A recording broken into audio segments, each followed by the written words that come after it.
Hello, I'm David Hooker, a Beaumont author, and today I will be reading a little bit from my 2017 book of memoirs, Somewhere Under the Moon, Dreaming the Great World in Beaumont, Texas. It's a memoir of my early movie-going days, mainly in the 50s and 60s, here in Beaumont.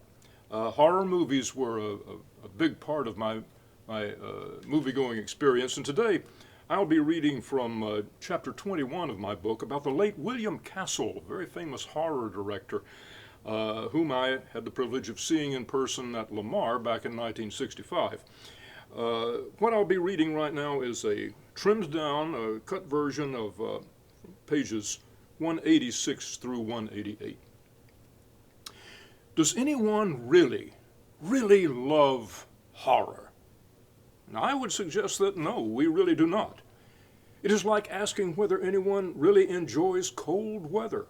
I mean the biting, freezing bitterness of a severe winter. The British author Richard Adams once wrote that no, we do not enjoy it. What we enjoy, he says, is feeling proof against it. And so it is with horror. Now, William Castle, low-budget showman that he was, managed to achieve the real thing, I would contend. Now, I will attempt here to evoke verbally a few of Castle's most effective and frightening images.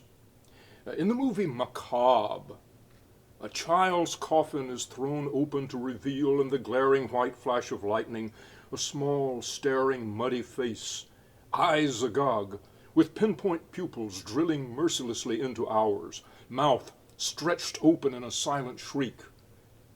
In House on Haunted Hill, a young woman rises from a kneeling position in a dark closet, candle in hand, turning to face a hideous, blind, insanely grinning old crone, her mouth stretched back over a veritable graveyard of long teeth, arthritic hands groping out like claws before her.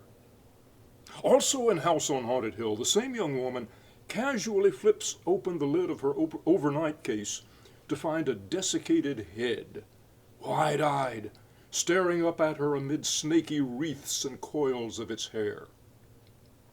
In Straitjacket, a sleepless woman lying on her side in bed as moonlight streams in, rolls over onto her other side to find herself face to face with two decapitated heads lying on the adjacent pillow, their eyes rolled back, trickles of blood streaming from the corners of their mouths.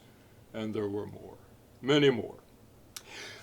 Part of what made these brief scenes so traumatic, a great part, was that basically they could not quite have happened. Or maybe they didn't really happen as they seemed. There was something wrong or false or totally irrational about them. Just like our childhood fears of the dark. The thing in the coffin in Macabre turned out to be a fabrication. In House on Haunted Hill, the closet was small and empty. The girl had been facing the door. There was no way that someone could have materialized behind her. Yet that is just what the old lady did. If you were lying in bed unable to sleep, how can two heads suddenly turn up on the pillow right behind you? But that is just what they did. These fears are childhood fears. They're completely irrational, impossible. But seeing is believing. Castle showed them to us on a big screen in a dark theater.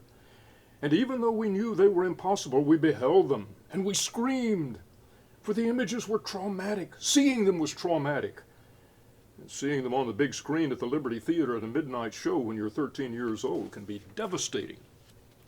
Castle, though his plots were often contrived to the point of absurdity, was a master of the fearsome gestalt.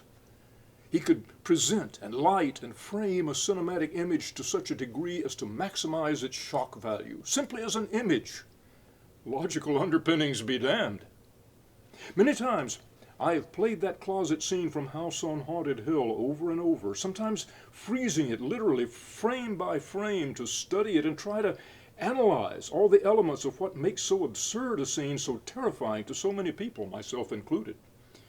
Low-key lighting is masterful.